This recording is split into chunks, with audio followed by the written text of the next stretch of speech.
I ain't never been homeless. I live on the block, y'all. I stay on the block. Long as it's a block, yeah, I'm somewhere on that hole. Let's go. I used to run home from school just to hang on the block. I used to get go to school just to hang on the block. Had dreams about the block, had dreams for the block. See fees on the block, they said the block got that drop. So I got my first block for pops, put it down to all rocks. Pistol grip on the block, pass it back on the block. It's real on my block. My niggas died on the block, I mean they got killed on the block. It's the graveyard on my block. Okay, you know everybody say okay.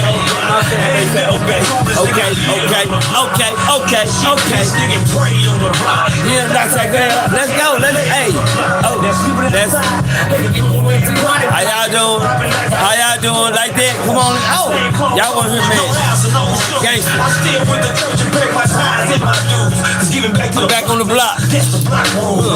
Yeah, I'll run up like let's go. Yeah, walking on the block. Ain't no stopping me. I can't stop. I won't stop. The block won't let me switch. What's the name? The block won't let me snitch. I was scared to walk the block, but I'm a soldier now. What's happening, y'all? What's happening? Okay,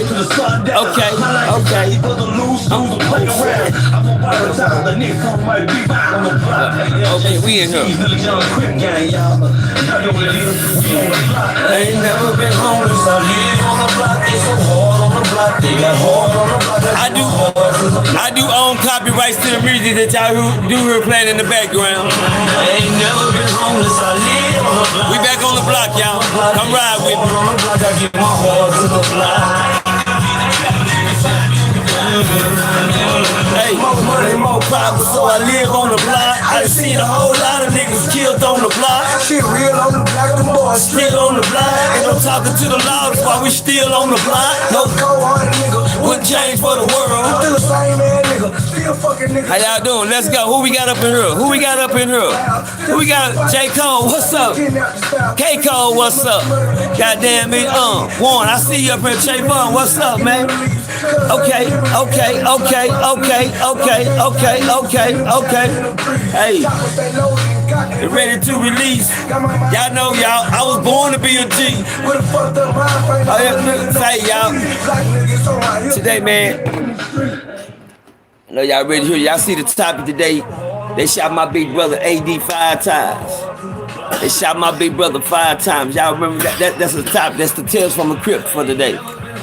You know, I be taking y'all through. Let me tell y'all, man. I tell stories about my big brother AD because he's my hero. He's a hero to me. To have a big brother like I have. You know, my big brother will be 52. My big brother will be 53. October. Matter of fact, when's that? On the 29th. The 29th. My big brother, his birthday is on the 29th. I believe it's gonna be Friday or Saturday or something like that. Right before Halloween is my big brother's birthday, man. But my big brother, man, I thank God for one thing. He here today. I got a guest with me, and I got another guest with me. I shout out to KB, man. How y'all doing, man? How y'all doing out there? That's KB. Live from the block. Yeah, she say she from everywhere. Oh yeah, we That's much love. It's that OG person, Show No Mercy. She up inside the Maryland. That's Crystal Brown right there, man. Doing? That's KB, man. A soldier. We gonna get at her in a minute. She is sitting in with me today, man. Y'all say what's up to KB, man. Y'all dig what I'm saying? His birthday be here. That's right. Say, man, let me give y'all a story, man. You know, I'm gonna tell y'all something. Tales from a CRIP. Y'all ready to ride? Shout out to Diamond Stone TV. Y'all pray for him, man. Me and him was gonna hook up today. And y'all be ready Friday, man. I'll be sitting in with Trey 600, man. Friday, me and Trey 600, we got an episode we gonna bring to y'all this coming Friday. So y'all be waiting for that as well, man. You dig what I'm saying? And Diamond Stone, me and him should be back in business sometime this week, man. He had an emergency situation, so you know we back behind a little bit, but we gonna be right back on track. Check it out. Tales from a CRIP from OG Percy. I can't let y'all down because I do what I do for y'all. You dig what I'm saying? Without the paycheck. Y'all know Percy, Pole Pocket Percy. If y'all want to goddamn me, hit me up. Y'all know how I do. I got a story to tell y'all, man. I'm telling these stories about my big brother this month because my big brother is like a superhero to me. You dig what I'm saying? My big brother is something that, you know, see, if you niggas got a big brother and he's ever, steered you in the wrong direction, he ain't no real big brother. You understand me? Some big brothers ain't big brothers. You Some big brothers fuck over their little brothers. Some big brothers use the shit out of little brother. Some big brothers keep their foot on little brother's neck. Yeah. You know, some big brothers don't let big little brother do this, and some big brothers, you know what I'm saying, just handle the shit out of little brothers. Some big brothers will bully the shit out of you.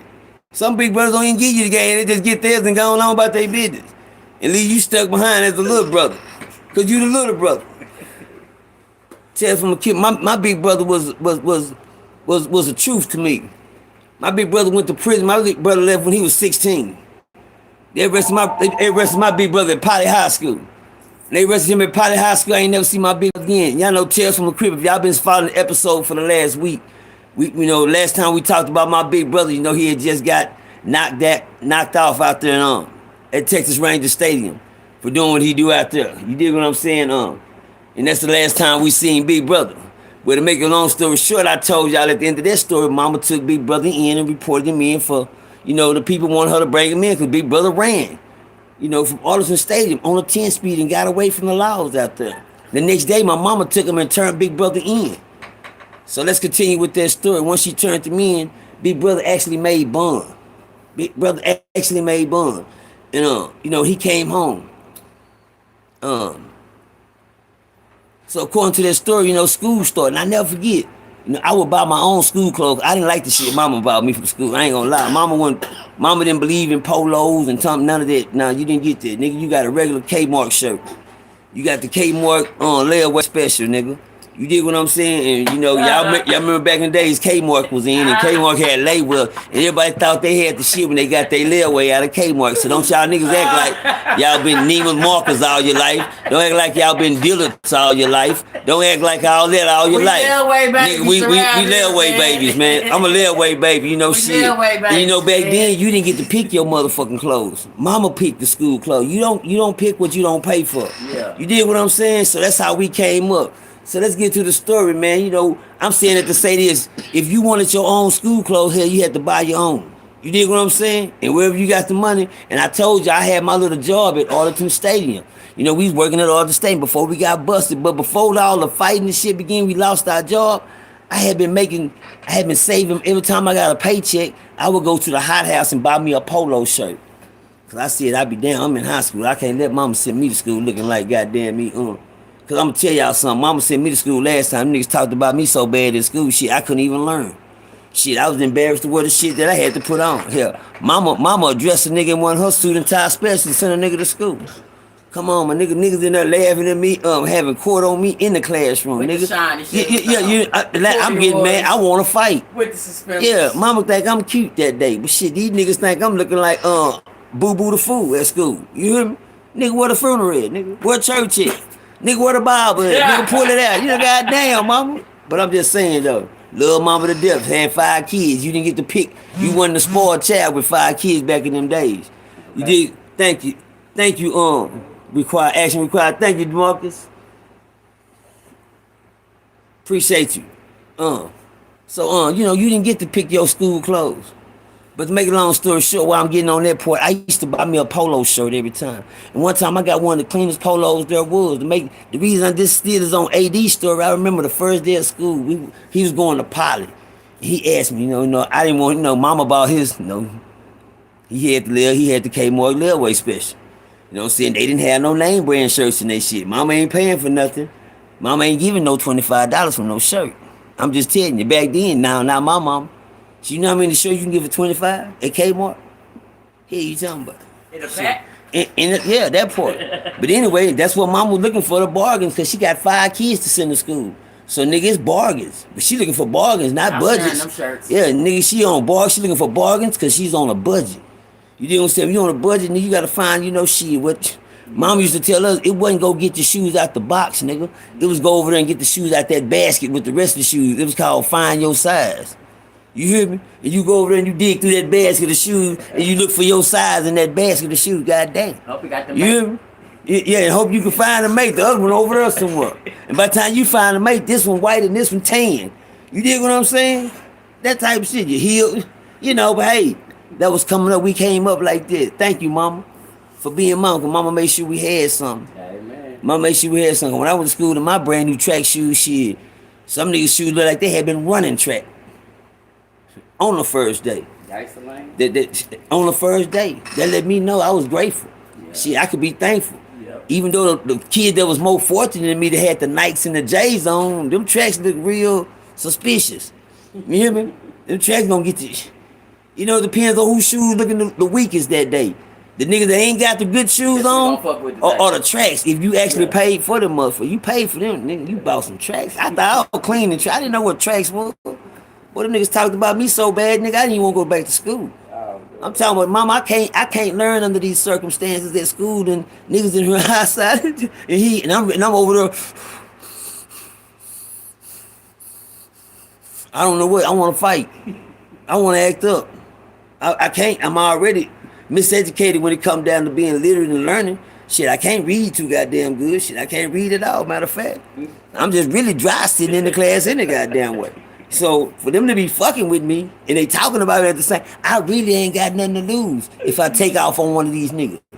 You hear me? Okay, then enough about Percy. Let's get back to the big homie AD, man. The big homie story about the big homie AD, man. I never forget that morning. He told me, he said, brother, let me wear one of your shirts to school. I said, cool, you can wear one of my shirts. I was happy he just got out of jail. Mama had went and got him. He had sitting there about 3 weeks. You dig what I'm saying? And so on. I gave him my good polo shirt so he could be clean at school. You dig what I'm saying? And we went to school for the first day and everybody was clean. And I came home, I was ready. I was in Tech and I was in Trimble Tech. My brother going to Poly. My little brother, he's still in middle school, so on. I show up from home, goddamn, big brother. See what this nigga first day was like at Poly, you heard me? And so I noticed when I came in the house, my mama was sitting in the living room and she had a look on her face. And I spoke to her and I walked on in. And I waited for my big brother to come home. For some reason, my big brother didn't come home. Shit, I was like, goddamn, what big bro is? Mama said them detectives went up to the school and picked your big brother back up. I say, what? She said, yeah, he went up to Poly and got him from school. Say your brother had been out there at Texas State and robbing people. Percy, you know anything about that? Robbing people. Y'all know me, nigga. I go straight dumb fine. As soon as mama asked, y'all know. Yeah, hold on. Y'all know. Everybody already know who this is. This person got his own character. And I know my fan base know, When mama gets to asking, well, y'all know what this mean, right? Can I get some witnesses right quick? I just always need a witness when y'all see this so y'all can stick with the character. Let me know y'all sticking to the episodes. Who is this? Mom. Okay, somebody said mom. Okay, there we go. Y'all know who that is. Okay, as long as we got that understood, I'm talking to the right people. You dig what I'm saying? So mom questioned me about my big brother. She said, do you know anything about your brother robbing people out there at the stadium person? Oh, no, man. She said, so why did y'all have them guns that day when I went out there and picked y'all up? I said, cause we had got into a fight, mama. There was some bigger people out there doing this, and we just took the guns for that reason. We no other reason. She said, well, they say your brother been out there robbing people, person. And they said they were looking to talk to you, and they wanted to talk. Well, they can talk to me. So let me tell y'all something, y'all. My brother was 16 when they went and picked him up from that school. I didn't see my big brother again until he was 24 years old. You hear that? I didn't see my brother again until he was 23. I think he was like 23 or 24 to be exact. They gave my brother 12 motherfucking years aggravated robbery. I already told y'all what was going on out there. See, when it sound cool at first, didn't it? I know. When y'all heard about the robbery, jumping out on them niggas in them parking lots, making them give up everything, the Royal Crown bag, the Rolex, the big necklace, nigga. Say that nigga next door bought the Rolex from me. Let me tell y'all where the Rolex was when he bought it from me. The Rolex was in the trash we was picking up off the floor. We didn't know shit about no Rolex. We was sweeping, my mama was making us clean up the room one day. We was sweeping up all the trash, and one of my neighbors happened to be over there, and he seen it in the trash. He said, say, let me see that nigga. That's how much junk was on the bed. We were junky ass little kids. He said, let me see that. And we picked it up. He said, boy, y'all know what this is? Nigga, a watch, nigga. He said, nigga, it's a Rolex. Well, I already told you, nigga, we wore track shoes. Nigga, we don't know what name brand shit is. You dig what I'm saying? We lost when it come down to name brand. Hell, Polo is the only thing sound familiar to me. That I know is something, worth something. You dig what I'm saying? A Rolex? He said, what y'all want? It was in the band, it was ticking, but you know the band was off. Oh man, no way. All you had to do was put the other part of the band on there. You dig what I'm saying? So he bought that watch for $20. But make a long story short, my big brother went to prison. My brother got 12 years aggravated. He went straight to Ferguson unit. They shot him to Ferguson unit. He got into a big ride on Ferguson unit. Ended up getting, a couple of lives got lost back then. It's back in 86, y'all. It's back in 1986. A couple of people lost their lives back then. On Ferguson. They shipped that crew of people to Cofield unit. The whole time my brother was doing his time down there in the system, he never lost communication with his little brother person. I wrote this nigga faithfully. I pen palled that nigga faithfully. I was interrogated faithfully. I was the middleman. I was the one that the police was trying to break. My mama was trying to break. The preachers at the church was trying to break me. They wanted to know, was my brother robbing these people out there? I don't even know what y'all, I don't know what y'all talking about, mama. Mama, I don't know what y'all not gonna make me tell it. I would go to church and they would pull me in the back of the church and they would have bigger deacons back there. People that was fighting my brother charges and my brother case, they would have bigger deacons. Cause there's so many people that came forward saying that this guy is the one that robbed me in the parking lot. That's him.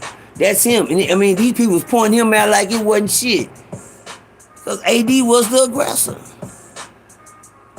But only I knew that. If we can get him to tell us that, we can go and prosecute him and go and send him up for a long time. More than what he's supposed to be looking at right now. But this is too many goddamn people coming forward on this guy. This got to be him. So the only person know that this is him is him. I'm looking like shit. Who is him? Looking around like shit. I'm looking around. I'm looking for him too. Where him at? Oh, y'all talking about me? I'm him? Shit. So they tried everything to break me. To break me. They tried everything to break me. I never sold my big brother out. I never sold him out. Niggas that talking about they wasn't gonna testify. I was showing up at them niggas' doors. Yeah, you gonna testify, nigga. You know what I'm saying? Yeah. You gonna be a witness, nigga. You gonna help out, nigga. Hey, niggas getting up there jumping on, yeah. I was working for my big brother from the inside. That was my big brother. And I held him down. I would go to church and the preacher would call me to the back and he had these big deacons sitting around. And I never forget one of them deacons got in my face, stood up over me, put his arms up there and stood up over me like that and he said, now I'm gonna ask you one more time. Now, nigga, what the fuck? He just don't know, nigga. We just at church, bitch. I don't give a damn 'cause we at church, nigga. That's what I'm saying. Mama don't know. Mama thinks she done went and got the biggest, baddest deacon, and this nigga stood over me and put his arm like he finna make me tell him something. And he just don't even know. Nigga, we just at church. Nigga, you don't know who we is when we not at church.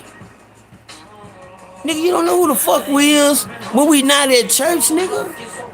You standing over me like this, he don't know. I'm saying to myself, nigga, my mama want her, nigga, I'll punch you right in your motherfucking shit. That's what you don't know. Hell no, I ain't telling you nothing. You don't know, man, I don't know, nigga. I don't know. No, I'm saying, yes, sir. No, sir, I don't know, sir. Yeah, you do know. No, I don't know, sir. You know what I'm saying? Okay. All right. And y'all do know. Dig what I'm saying? So, hey. I don't know shit. I never forget, man, it was a man across the street, the thing was about my big brother, they really didn't have nothing but people saying that he done because they really couldn't find everything. The jury, I got rid of all the jury. You understand me? But I never, the jury was just meant so much of nothing to us. We had jury laying all over the house. I never forget. My mama busted me one time. I was gonna give my girlfriend a ring for her birthday. And I never forget. I asked my mama could she give me a card and write I love you on the card. She said, what you gonna give your little girlfriend? I said, I'm gonna give her a ring. So I showed my sister the ring I was gonna give. I went up in the jury bag, the little royal crown. I got the ring out, and I gave it to my sister. She ran there and gave the ring to mama. I said, what the fuck would you do that for? Then I heard my mama say, Percy, come here. I said, what's up, mama? She said, She said, where did you get this ring? I said, that ain't nothing. I was gonna give that to my girlfriend. She said, like hell you is. She said, where did you get this ring? Like hell I am. That scared me. What you mean like hell I am, mama? I said, mama, that ring ain't nothing. It ain't real. She said, boy, this ring is real. Just like that Rolex is real. Just like that big old thick ass mirror and herringbone and all them rope chains and that goddamn but everything. My mama peeped real off me. I thought my mama wouldn't know shit. She peeped real right off the rip. She said, Percy, where did you get this ring? I said, Mama, this ring I got from, I've been having that ring. Let me tell y'all something. My mama used to work. She made clothes. She was sewing. She was in the middle of making a uniform or a dress or whatever. She cut that motherfucking sewing machine off. She grabbed her purse and she told me, she said, you come go with me. I'm like, where the fuck is we going? She don't know where that ring came from. Ain't took it from nobody around her. She know that. That's what she don't know. It ain't come from nobody around her. My mama put me in the car and she took me to the pawn shop. I said, God damn, the pawn. Mama smart as hell. She might be in the church, but she ain't no fool. Shit. Mama might be in the church house, but mama wasn't no fool. Mama was on her shit.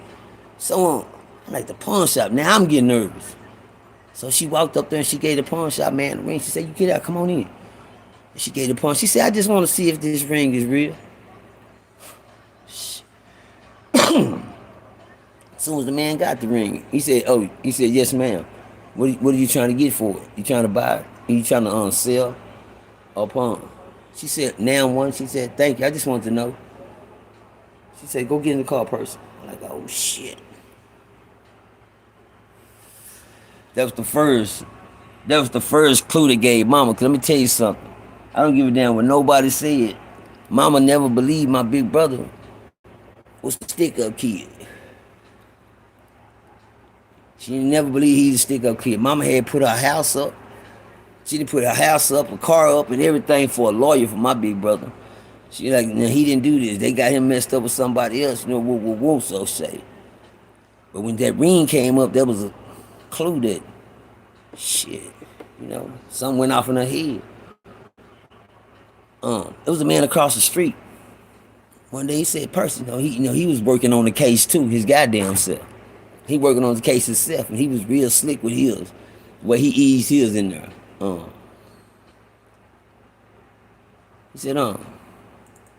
He said, Percy, he said, one of them ladies that your brother named Rob, her name was Mary, wasn't it?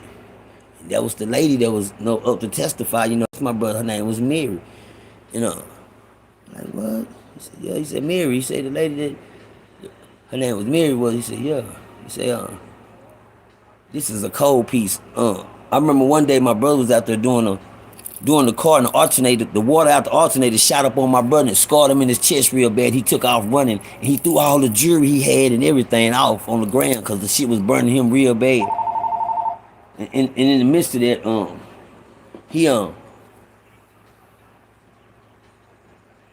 he threw down his nameplate, and the man across the street that was working the case, when my brother was on trial, and he said, so your brother wasn't robbing them people out there? I'm like, nah. He said, yes, he was. I said, nah, he wasn't, man. The man said, I found this in the street. He said, I just didn't want to tell nobody. And when he just grabbed one of these necklaces, when the man picked the necklace up, he showed it to me like, yeah, I grabbed this necklace and it had Mary on there. And it had the lady, Mary, the nameplate of the lady that was on the stand. He said, I didn't say nothing to your mama. That day, that same day he told me about that nameplate, they found my brother guilty. He gave my brother 12 years in the penitentiary, his first time ever getting caught up in some shit. My brother did his time and he came home. When my brother came home, he got introduced to the CRIP shit. When he got introduced to the CRIP shit, he was full-fledged with it. I used to tell my big brother, I was scared for him. I used to say, hey, big brother, chill with the CRIP. Cause my big brother, he was real on go. He was on go. The nigga didn't play no games. He had just did his time on Ferguson, been gone since he was 16, came home. This cripping was like wildfire, but this cripping was at an all time high. You know what I'm saying? I was scared for my brother because I knew what was going on in this cripping. That's why I wouldn't let my little brother get in no game. Because niggas was getting killed. Niggas was getting killed every motherfucking week. So I was scared, but my big brother was an influence to me. You understand me? My big brother, I knew I was kind of scared because of his attitude with the game. You dig what I'm saying? He was cocky. Them niggas come out of juvenile, them niggas come out them prisons, come out them jails, they come out cocky. Especially if they didn't went in and got put on something, they come out that motherfucker in their own game, and they trying to gang bang and do their little thing, they come out more cockier. Them the ones that end up dead real fast. Them the ones that end up real dead, real quick. With the ones with no direction, the ones that there ain't nobody telling nothing to, the niggas that just put them on the set and just chunk them out there and say go. Them niggas don't make it, but half of them niggas, out of 10, shit, maybe 4 of them niggas might make it back. You be lucky to get 3 to get back. The ones that just get through out there in the streets. You dig what I'm saying? That don't know the game. They just gotta go on instinct. You know what I'm saying? It's hard to survive in this habitat. It's hard to survive in this habitat out here, man. This habitat is cruel. I see niggas die the first time they step out the porch. I see niggas go out to play and don't make it back. First day out on the porch, they don't make it back. You dig what I'm saying? First day out, the niggas and gunned them down and fucked them off in them streets, they don't make it back, man. You dig what I'm saying? And I was scared for my big brother. I didn't want my big brother, I knew his attitude and gang attitude wouldn't go mix. Because I didn't see what was happening. But my brother, he wasn't caught up on the street life because he had just did a lot of prison time. He had just did a lot of prison lifetime. So he was still, and my big brother was incarcerated. He didn't come home, Muslim. You know what I'm saying? He come home Christian and Baptist and all that. He came home with his hand game together. He knew how to use his hands real well. Did down there in his thinking cap. You dig what I'm saying? And his attitude. You know what I'm saying? And he was back. At 23 years old, when you come home at 23, man, you still in your prime, nigga. You on the go. Big brother got on with this cripping. And I never forget, man, I had went back to West Texas. I had my crip. I had took my banging on the road. I was in West Texas at this time. Like I tell y'all, I'm the person that nobody I seen the shit that my brother was getting into, before I left, before I made that road trip. Me and my brother, we had got into some gang activity with some niggas. I'm talking about some slug. We fought them niggas in Poly. Shout out to them niggas in Poly. We fought them niggas in Poly. Big E, Eric Gardner. We fought all them niggas. Lewis, Basic, Marcus, Al, Reggie. You know what I'm saying? MD, Little Jeff. Now come on, cuz. I was in Poly, nigga. Banging. The Pollywood niggas didn't accept us. I was from Eastwood. I was from the East. They didn't accept. But my big brother, he would ride it out with me. When he came down to get out there, we would get out there and scratch with them niggas and fight them niggas until the broad daylight. So I remember I left, man. I was scared for my brother because they tried to gun my brother down. One time he went to the store and came back. Them niggas had tried to gun him down. I was like, big brother, you got to be careful out here with this banging, man. You got to handle this gang banging careful. It ain't about being cocky. I learned back in the days, my dad used to say some shit all the time. All the tough guys did. I was like, no, they ain't, daddy. Shit, there's some tough niggas out here, daddy. You know what I'm saying? At the time, my daddy was telling me that. He was telling me, man, all the tough niggas dead, person. He was telling me that for me not to be one of the tough niggas. You dig what I'm saying? My daddy was trying to throw me some game. For me, don't you be a tough nigga, be you, nigga. That's what my daddy was telling me. Don't be a tough nigga, be you. All the tough niggas dead. And I was like, shit, I ain't. You hear me? You know what I'm saying? Daddy, you trying to say I ain't tough? You know how niggas, you know how I try to reverse psychology with you. You know, no. That ain't what I'm trying to tell you, son. I'm trying to tell you, nigga, die smart. Not trying to be hard. Balls. Somebody gonna learn that today. Say that again. Die smart. Not trying to be hard. Balls. That's a lesson for somebody today. You dig what I'm saying? I went down there. My daddy came and picked me up. Let me tell you something about my daddy. He didn't like me in Fort Worth. Every time I came to Fort Worth, I was always, I get down here and I get into that banging so deep, man. I be lost. My daddy would actually hit the highway, come down here and tell me to get in the car and let's go. And drag me back somewhere safe, man. You dig what I'm saying? My daddy was awesome, man. Miss that man. Occasion had came up. I had got myself into some gang shit, and my daddy showed up and picked me up. I didn't want to really leave. You know what I'm saying? I had my big brother down here. My big brother, he was in deep. He had jumped out there swimming. You understand me? I went on my dad said get in the car, nigga. I don't care who you, get in the car, let's go. He got me. Ain't like I'm gonna take out running and hiding and shit like that. I don't do my old man like that. But I ended up going with my daddy, man, and so on. Went on back, man. I never forget, man. I was, in the hood, doing my thing down there in West Texas, Midland, Texas. I was down there in them flats, running around through them flats, doing my thing, For some reason that day, some told me to go home and take me a chill. I would go down there to the flats and pull 2 quarters. I go early in the daytime, stay down there, come back, go to the house, relax for a little bit, and hit that night shift. I used to do that all the time in West Texas. This particular time I came home on Friday, I never forget. I was coming to take my break, and my auntie pulled up. My auntie Alberta, my brother's sister pulled up. I answered the door and I popped the door open. She was looking like, Percy, hey Percy. She had a weary look on her face. And I said, what's up, Aunt Alberta, you good? And I was just talking to her. And I had my gun in my pants at this time. And she said, Percy, come here. She said, are you okay? I said, yeah, I'm good, ain't it? I said, what's up? You all right? You all right? She said, is you okay? I said, shit, yeah, I'm good. What's going down? She said, oh my God. She said, you don't know, do you? Shit, know what? She said, somebody shot your brother, Albert. Your brother got shot 5 times. He in his 2nd surgery. My face dropped. I said, what?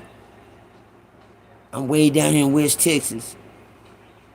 Man, I grabbed my gun out my pants and I blacked out. Right there on the spot. And I shot my daddy's car windows out of his car. I don't know why. I was like, what, Annie? She said, Percy, no. And I say what? And I just, pow, and I shot my daddy's car window out of his car. I don't know why I did that. I don't even know what made me do that or nothing. And I shot my daddy's car window out. And I started walking down the street. And my auntie got in her car and started trying to follow me. She said, where you going? I said, I got to get to Fort Worth. I got to go, man. I got to go, man. I got to get from down here. So I hit the block. I had to get away from home anyway. I done shot my daddy's car window out. Nigga, I just put a problem on top of a problem. On some dry shit. I don't know what I did. I was just angry. I just instant. Had it been a nigga right there I didn't like, he'd have been a dead nigga at that time. Cause I wasn't thinking. That's how my conscience was.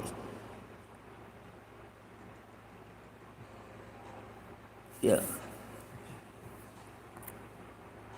Appreciate you. Oh, he said anybody? Yeah. I ended up going to the block that night, hustling real hard. I had to go, so I ran into a pimp nigga, one of my pimp niggas, man. Oh, Goodly, man. Shout out to my pimp nigga Goodly, man. Ricky Goodly, man. Old school pimp nigga. He had a white girl with him. He had all his jewelry on. Old school pimp nigga, on top of his shit. Nice with his hands, real good, you know what I'm saying? Fly collars out, the long butterfly collars out, a lot of jewelry on. You dig what I'm saying? He like, Percy, what's wrong, man? I was on the side of the building crying. He like, what's wrong, little person? I said, man, somebody shot my brother, man. I don't think he gonna live. Man, they say he in his second surgery, man. I'm trying to get the footwork. He said, you trying to get where? I said, I'm trying to get the footwork, man. I gotta get the footwork, man. He said, what you doing? I'm out here trying to hustle. So the man gave me something to work with. He said, here, take this, make some money and come back and holler at me. I'm like, what I owe you? He said, make some money, come back and holler at me. What he gave me, I grabbed all that, gave him the money. He gave me another batch, goddamn, and told me and took the money. I went down there and came back. I said, here go the money for that. He gave me the money. I gave him the first time in that money. He said, here, get in the car, let's go. We jumped on the highway and that man took me straight to Fort Worth. We was rolling. My mind was fucked up. All I kept thinking about my brother. All I kept thinking about, what have I done? What have I done, man? Damn, man, I didn't want my brother to get caught up in this crap. I could at least lead him that way. And all type of things was running through my mind. You dig what I'm saying? Because he'd have been out. Because my mama didn't like me coming around my big brother and my little brother. She didn't like me coming. I was already pausing. I was already infected. I already had the curse on me. I was cripping to the foot, and she knew it. My little brother was in church, and my big brother just came home. She was gonna make sure he stayed ground rooted in church too. You don't need to be messing with Percy. Percy is a germ to the family. He's a cell. He's a bad cell in the family. You know what I'm saying? He out there in them streets, but she don't know shit. AD, he done snuck out in the streets too.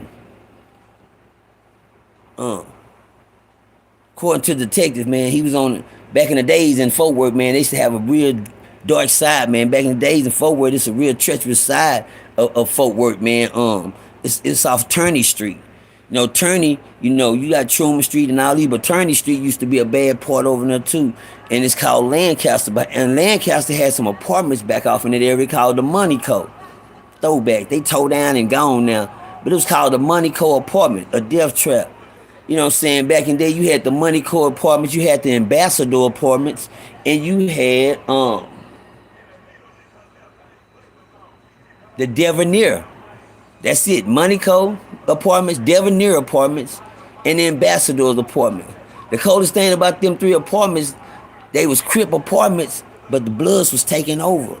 Because these apartments in the Stop 6 neighborhood. If y'all go back and look at the Fort Worth Crip and Blood documentary, at this time, like the guy said, was more Crips than anything. And at this time, these parts of the neighborhoods was in Blood territory, what we know in Stop 6 right now today. And my brother got into an altercation with some gang members, man, with some gang members on the back street one time, and they caught my brother slipping. And according to the detectives, when my brother went up there to start taking off on the niggas in the car, one of the niggas grabbed my brother. While the nigga that was driving mashed the gas and they drugged my brother. And one nigga held on to him while the other nigga drove down the street. According to the CSI, the car got up to at least 80 miles per hour. Then they released my brother. One of the niggas let him go. Can you imagine how fast a car be going at 80 miles an hour and the nigga let you go? Do you know how you gonna tumble and bump up and bump up and down and up and down and up and down? That shit'll eat you up like ground meat. That ground will eat you up like ground meat. Dig what I'm saying? Gang history, this real talk, and it'll tear you up. At 80 miles per hour, a nigga going 80 per hour, and he throw you off a car, you lucky not to bust your head wide open. But at this time, according to the thing, the detectives, the car got up to 80 miles per hour and they let my brother go. When he finished tumbling and turning, he was all tore up. He was skint up too. He was real skint up bad. You could see where that concrete had ate him up. Them niggas stopped the car. After they seen him laying in the street back there, after that cement had tore his ass up, they bagged that car up. The dude got out the car and ran up over my big brother, stood over him, and pop, pop, pop, pop, pop, pop, pop, and shot my brother 5 times. And they got back in the car and he left.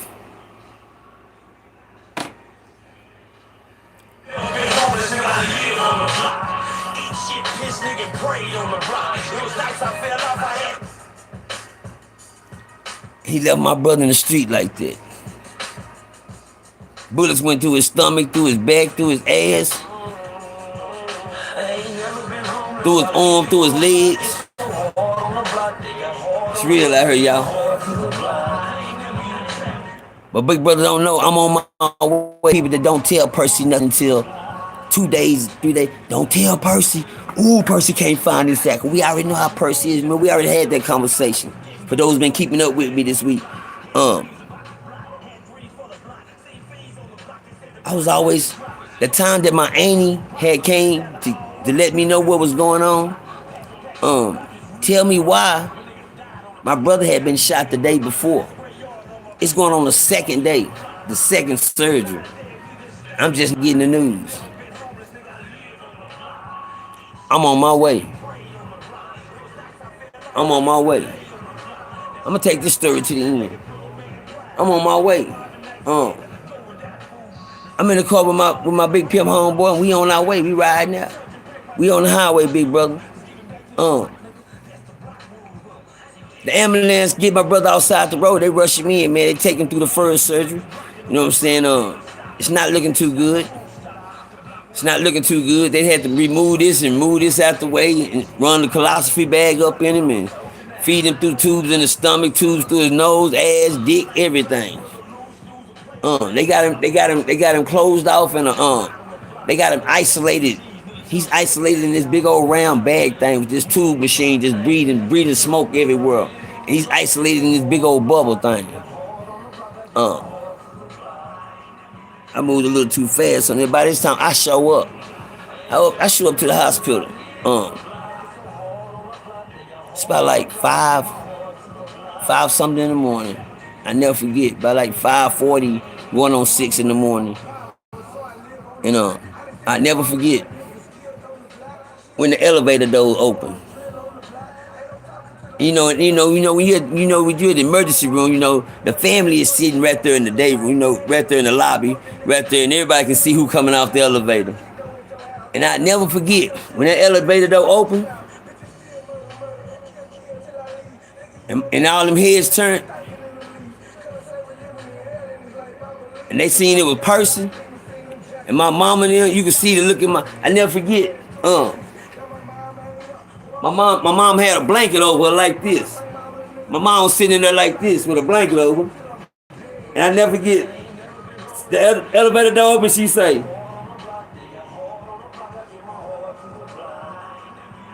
"Oh my God." I seen her head say, "Oh my God." Yeah. And I walked in, I said, "Hey, mama." And she had this look in her face. She had a look in her face. She like, "Oh, hey, Percy." Yeah, "Hey, mama, what's going on?" I said, "Where you at?"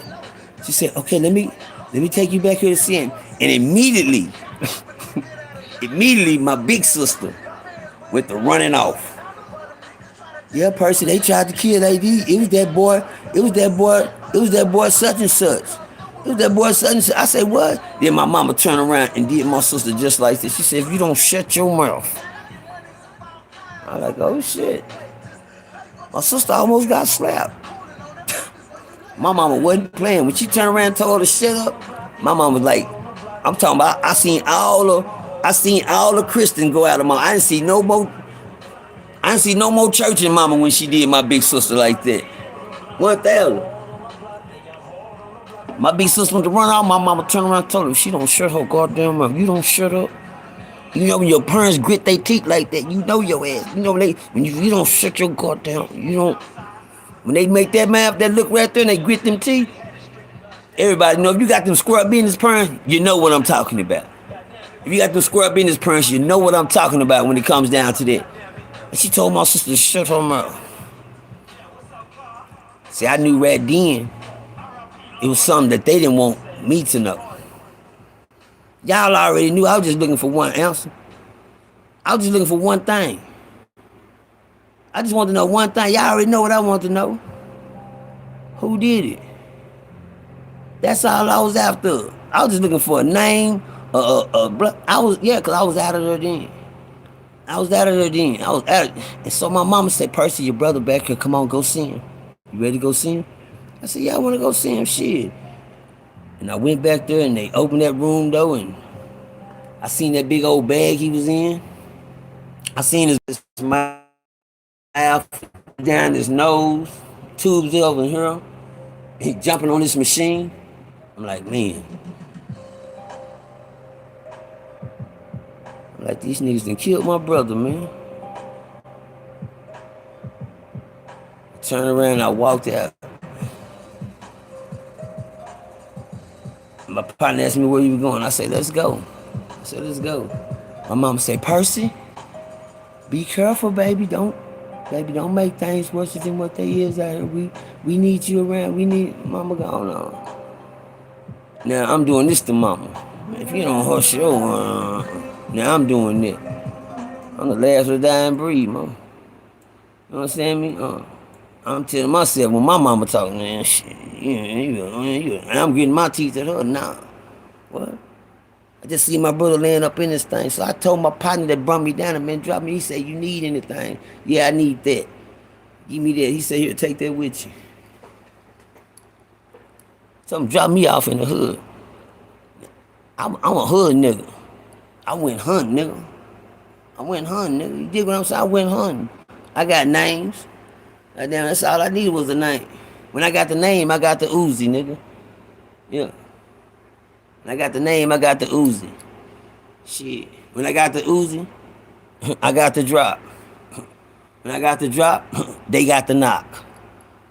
When they got the knock, they got knocked. End of that story. End of that story. That's all you get. Do your homework after that. You understand me? And that's facts. The knock didn't go all the way like it's supposed to. It was a nigga knock. That means we got the hit and run. And they got the run. We did the knock, they did the run. So, according to that, somebody had to live. Let's get down to the nitty gritty. Years go by. Big brother survived the surgery. Big brother ended up with a colostomy bag where he have to shit through his stomach for the next 9 months. He wake up in the place and he see his condition. I'm sitting right there when his eyes come up. He wake up and he see his condition. He started crying. He's like, oh man. I'm like, yeah, but you hear. But you hear, big brother. You hear, man. You hear, big brother. You hear. And his condition made him think he was really effed up for the rest of his life. But he didn't, he was going to be confined to this colostomy bag until they could reroute his bowels on the inside because the bullets did so much damage to his intestines, they had to reroute his bowels, you know what I'm saying? And let him shit out the bag for a minute. So that was the hurt to him. He had to keep that colostomy bag clean, keep that shit bag emptied, make sure it don't get infected or none of that shit. And he kept up with his shit because he wanted to stay alive. I got partners that done died just because they didn't take care of their shit bag. And they didn't let their shit bag get infected. Goddamn me, and these niggas lay in here and die. I done seen niggas do that. I got partners that's dead right now for that simple fact. R.I.P. to my homeboy, Jason Washington, man. You know what I'm saying? So AD is a soul survivor. He's a strong man. That's my big brother. And he taught me how to live, nigga. Years went on, man. I'll never forget, y'all. Finna get gangster for a minute one time. I'm gonna take to some more gangster shit. I had relocated down back this way, man, to stay to keep my brother under my wing, cause I see right now he shit, I want to be close in case something like that happen again. You dig what I'm saying? So I relocated back down this way, man. I never forget. There was one particular day we was me, my big brother, and my little brother. We was going to the pawn shop one day. I never forget. When I walked inside the pawn shop, I seen two niggas at the counter.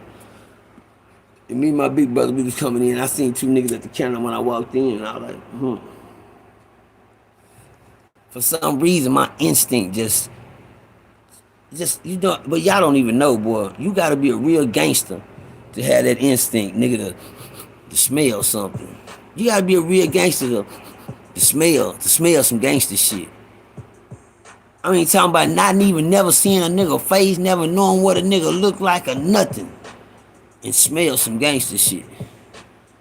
And one nigga at the counter that was in front of the pawn shop, man, turned around, he looked, and I looked at him, I was like, what's up? He looked at me, and I looked at him.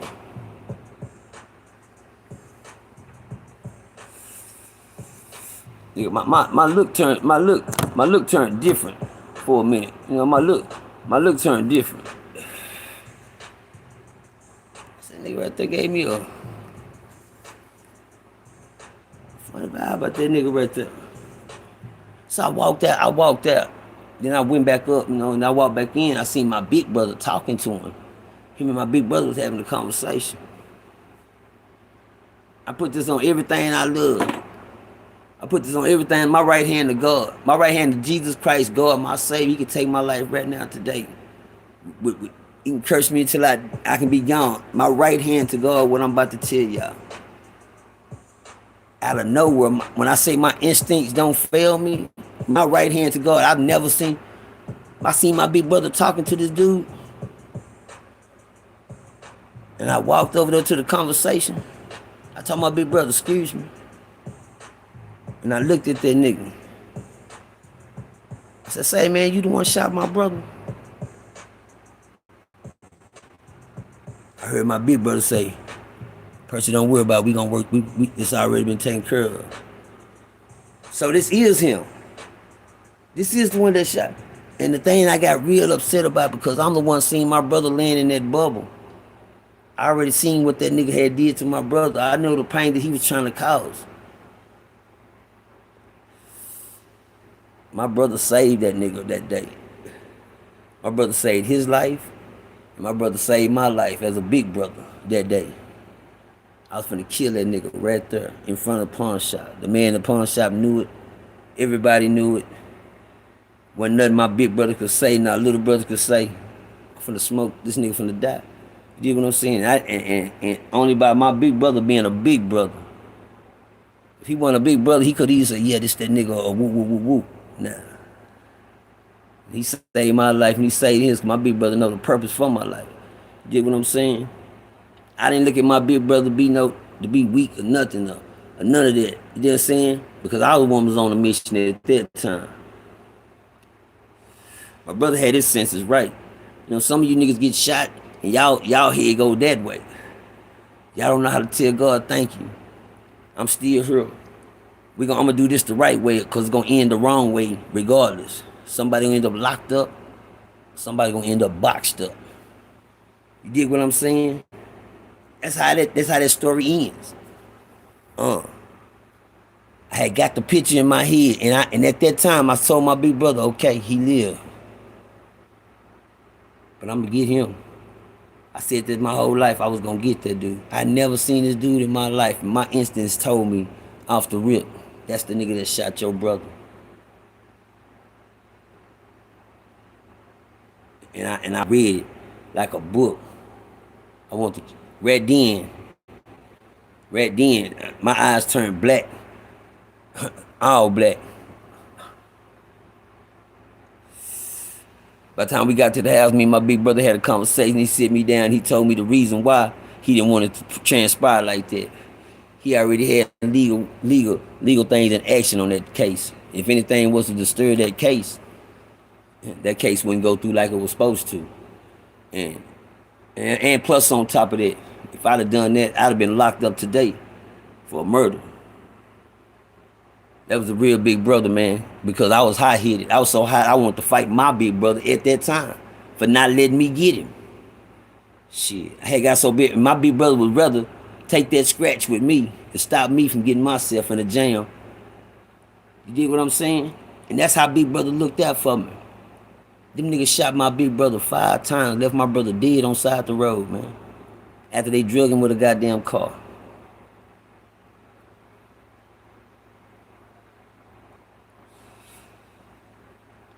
Right now, today, my brother be 53 years old, man. October the 29th, my big brother be 53 years old, y'all. Y'all give a shout out to my big brother, AD, man. One of the realest big brothers that I can follow. That's why I'm still here today. If it weren't for my big brother, it's a lot of knowledge I wouldn't have today. If it weren't for my big brother, I would have been homeless on the block. Because it's hard on the block. That's a Tales from the CRIP, man. OG person. Tales from the CRIP, man. Pole Pocket Percy. You know, I always, nigga say he always ask, yeah, my cash app. Anybody want to bless my game? I don't care if it's a penny or a 20. My cash app is Percy 52 Demerson. Percy 52 Demerson. $ Percy 52 Demerson, man. Anybody want to bless my game, man? That's a tales from a crib, man. That's the truest tale, man. Brother love, it ain't nothing like brother love, man. What's up, AD? Stay on the block. I ain't never been homeless, nigga. I live on the block. I didn't eat shit, piss, nigga, and prayed on the block. It was nights I fell off, I had to lay on the block. That can blow a man pride. Go with that fool. The same clothes on, no house and no shoes. Still with the church and pay my tithes and my dues. Cause giving back to the block, nigga, that's the block rules. So take these blues. I do own copyrights to all the music playing. Shout out to Trey 600. Shout out to Diamond Stone TV. Shout out to goddamn me Big Mouth Radio. Yeah. Shout out to Real Tunes. And shout out to Say Cheese, man. Shout out to the Metroplex niggas, man. I'm gonna borrow time. The next one might be mine on the block. Hey there, JCG's Little John CRIP gang, y'all. Where you at, person? I'm on the block. I ain't never been homeless. I live on the block. It's so hard on the block. They got hard on the block. I give my heart to the block.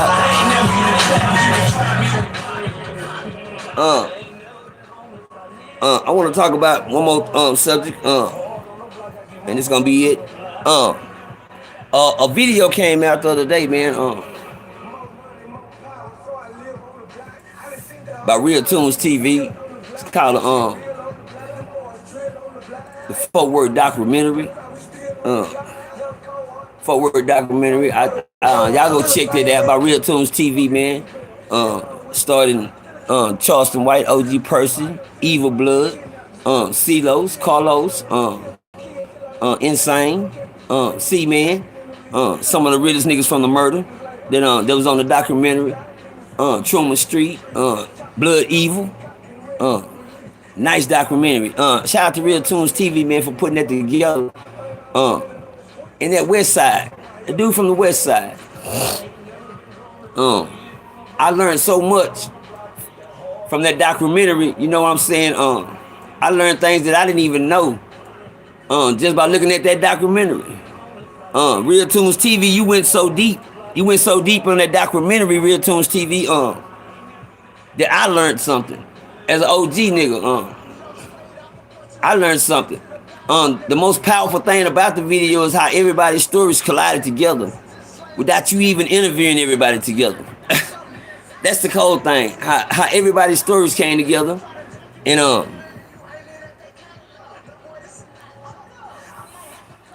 on top of that, the story was told the right way, man.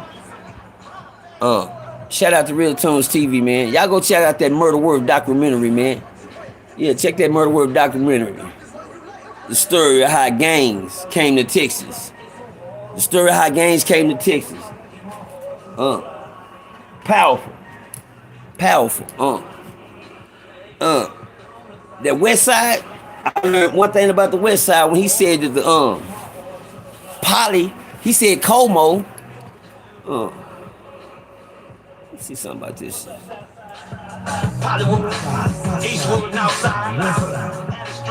You'll find a Crip.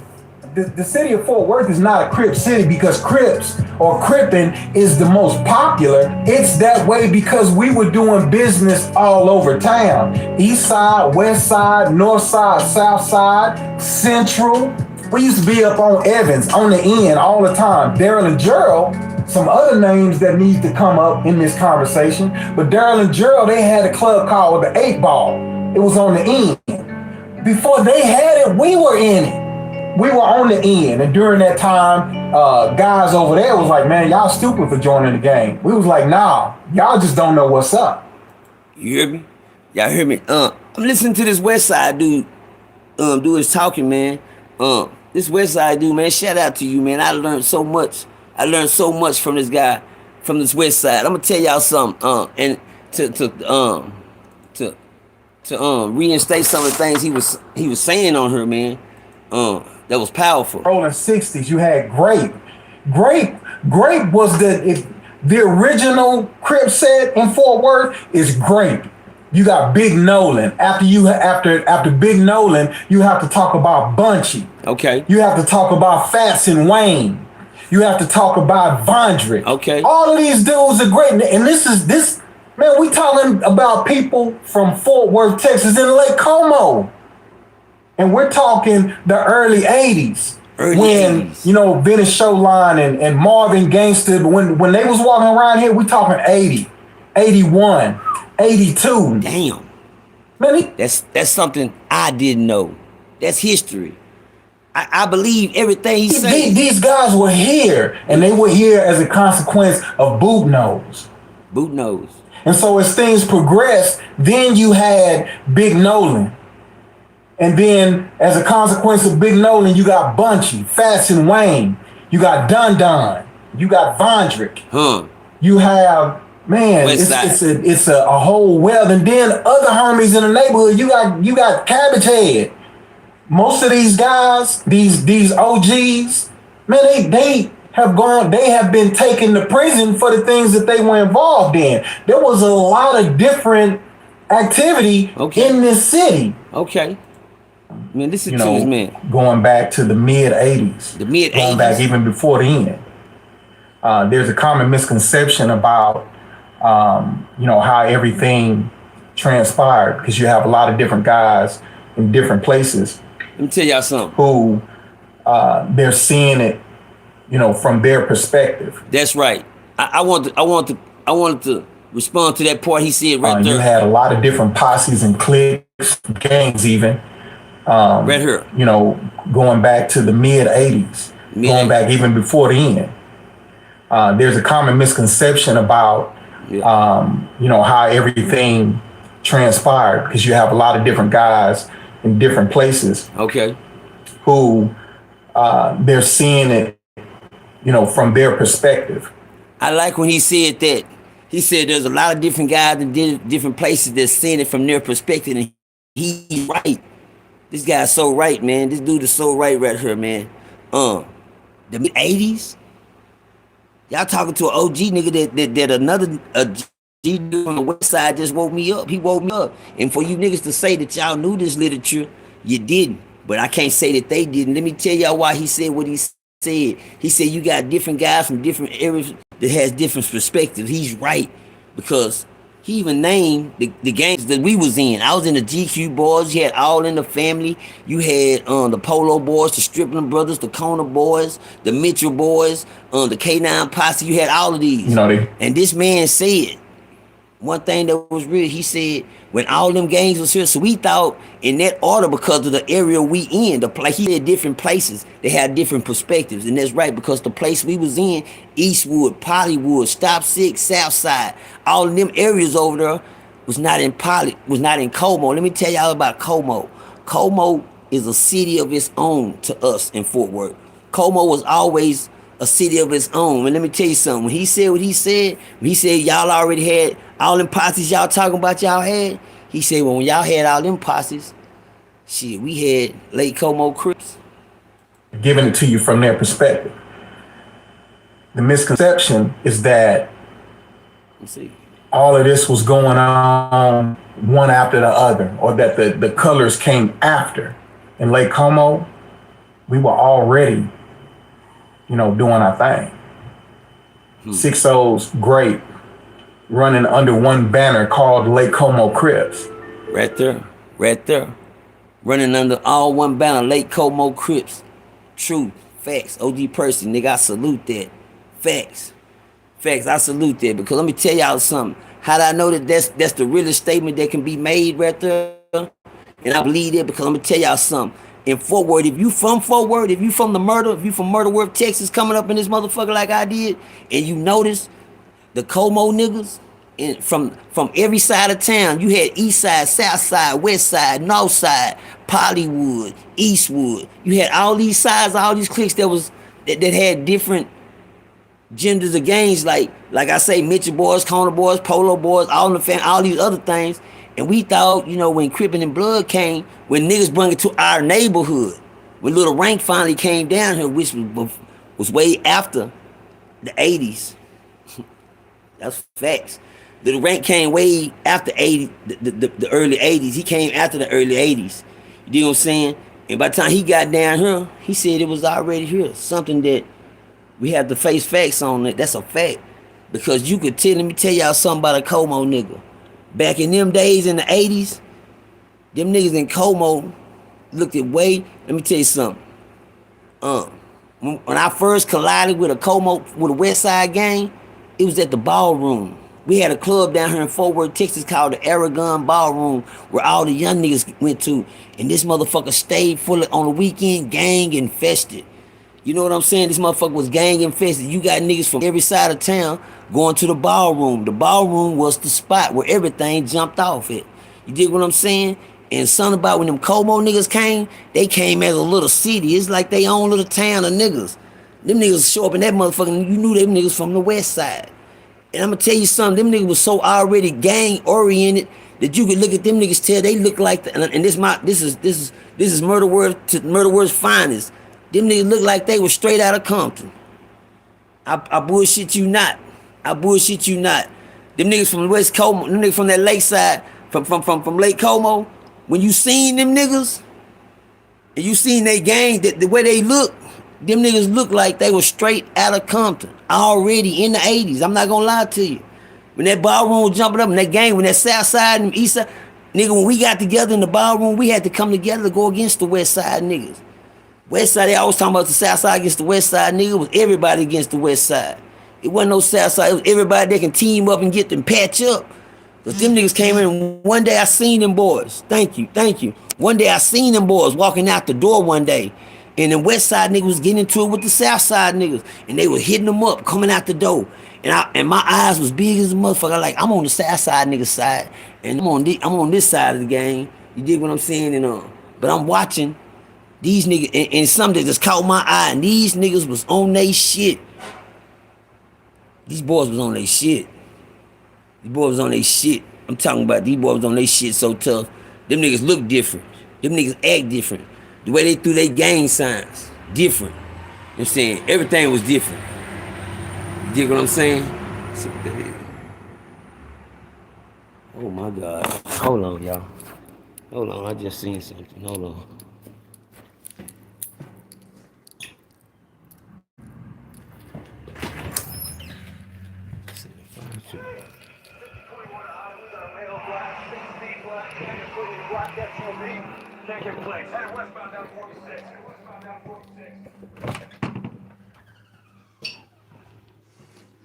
Hey, you okay? Okay. I'm checking. I just seen a fire truck drive out. I was just checking on you, make sure you okay in here. Yeah. Okay. Yeah, I know. I say hi to my big sister. Say, hey, big sis. You know, I take care of these people. I take care of.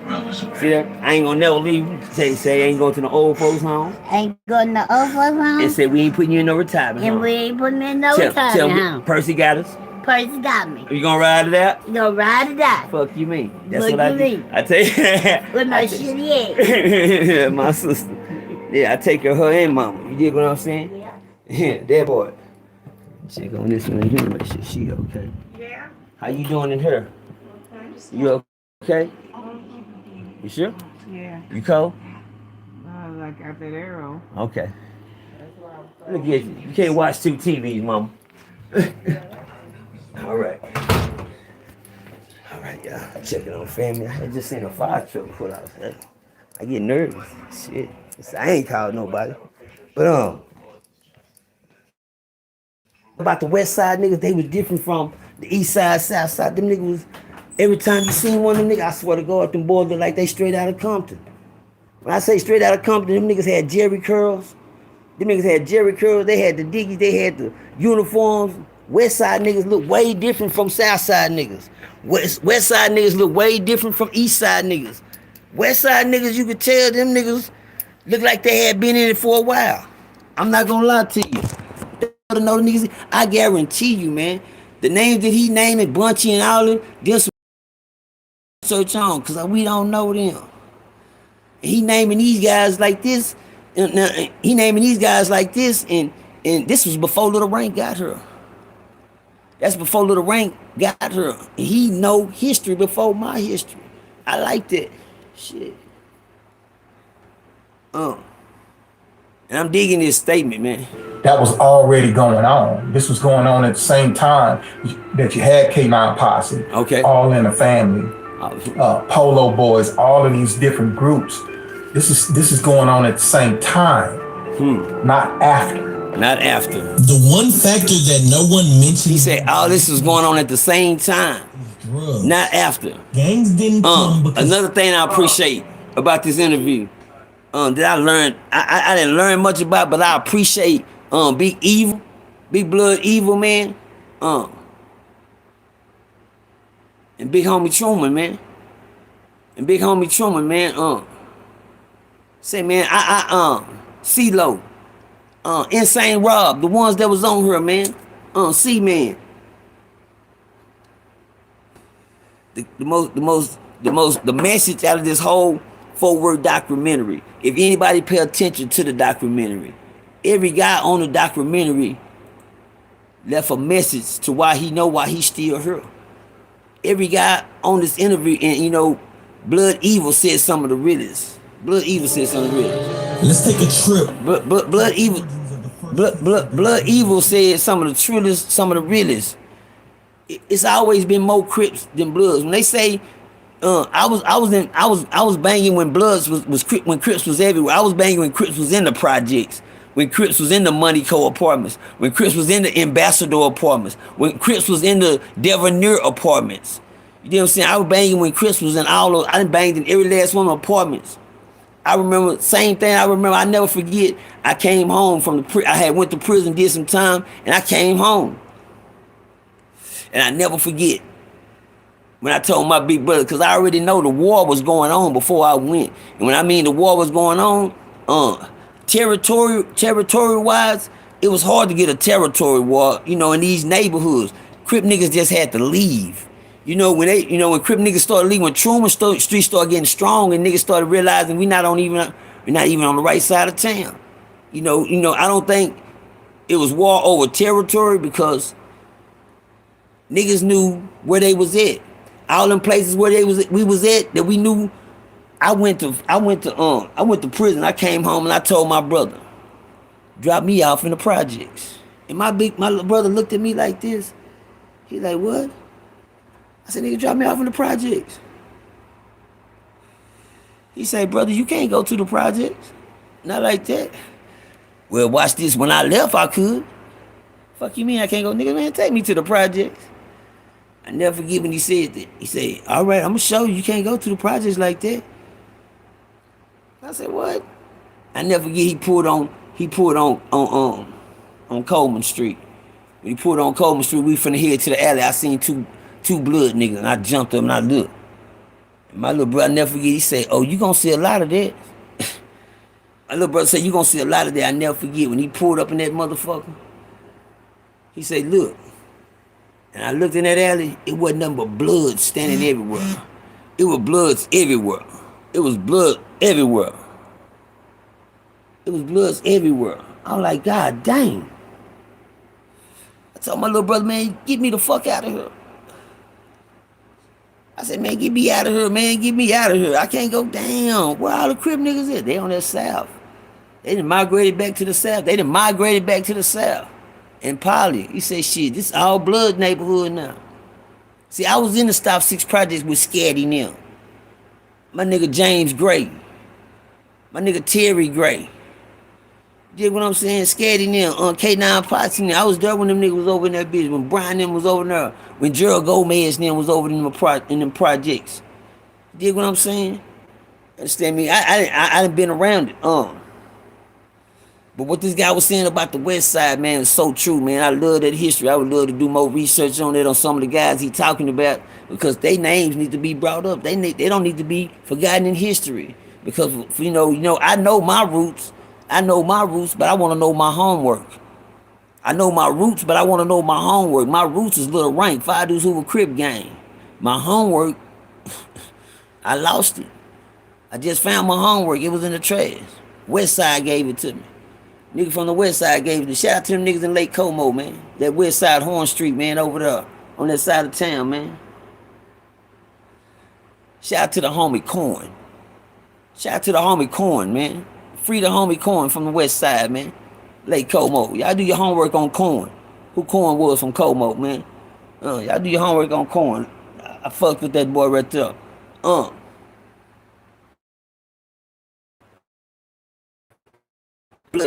The blood niggas, Evil Blood said some of the Evil Blood said you had Crips on the west side, you had Crips, Grape Street, 5 Deuces, 4s, 7s, Trays, in the north side, Pollywood, Eastwood, South, Crips everywhere. You only had one stop 6. You only had one stop 6. I gotta give blood niggas they props when it come down to being gangsters. It was always more Crips than Bloods.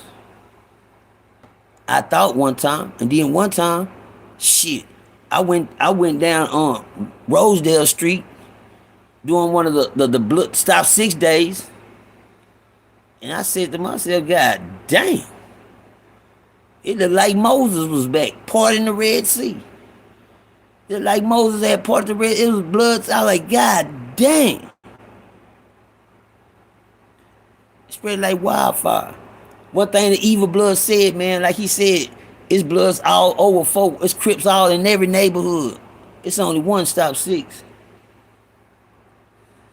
And for Blood to survive through that, from the 80s to 2021, God gotta have us here for a reason. God gotta have us here for a reason. For Blood to survive 100 Crips to 1, nigga. Everywhere you go, you gonna run into a Crip some goddamn world. Knowing that you a Blood and you a hot blood. Your name Evil Blood. You the biggest blood, nigga. You the blood, you the biggest thing in the beehive. You dig what I'm saying? Nigga, your head always on the chopping platter. Your head always on the blender. They always have to get a blood, nigga. Back then, nigga, and you know that your only hood was stop 6. And anywhere else you went from there, you could run into Crips, nigga. And you survived all the way to 2000. Another thing, come from the big homie Truman. One love, the Evil Blood, man. Another, one of the realest statements ever said on this video at the end was the end of the video. Where Big Truman said this. That's why it be strong. A lot of move shit, right? Banging in the right direction. The little homies now, they might look up to other dudes from other places and everything, you know what I'm saying? Mm-hmm. But if you just look at it, you ask anybody from anywhere. The realest. In Texas. Say it. Get your big homie take on the whole city and still stand. Did your big homie take on the whole city and still stand? Big Truman, I love you for that statement. He said you can ask anybody in Texas. Did your big homie take on the whole city and still stand? I'm gonna tell y'all something, Truman. When you said that, some nigga gonna look like that nigga ain't took on the whole city, cause wasn't no Crips nowhere else. Wasn't no Bloods nowhere else. You know what I'm saying? He said, did your big homie take on the whole city and still stand? Ask anybody from anywhere in Texas. Get your big homie take on the whole city and still stand. Think of that. Truman did. Truman did. Truman did. Truman, I can say Truman Street stood. You ask anybody from anywhere in Texas. In Texas. Get your big homie take on the whole city. And still stand. And still stand. Goddamn right. Think of that. Truman did. Truman did. One love, Truman. Butterworth, Texas, man. I'm out of here, man. Y'all go check that documentary out. Real Tunes TV. The Murderworth documentary. Y'all go check it out, man. Tell them OG Percy sent you. Tell them OG Percy sent you, man. I'm finna get out of here. One love, man. One more time. The little homies now, they might look up to other dudes from other places and everything, you know what I'm saying? But if you just look at it, You ask anybody from anywhere, Texas. Get your big homie to take on the whole city and steal steam. Think about it. Human D. Okay, y'all go check this documentary out, man. We got started Charleston White, started OD Percy, Twisted Black, Evil Blood, Joe Blow, Insane, C-Man, C-Lo, The General, Screwface. Yeah, man, OG Duval. Y'all go check it out, man. Y'all go check this documentary out, man. It's live right now. It's live. Say one love to everybody. I'm signing out. Somebody sign. Percy 52.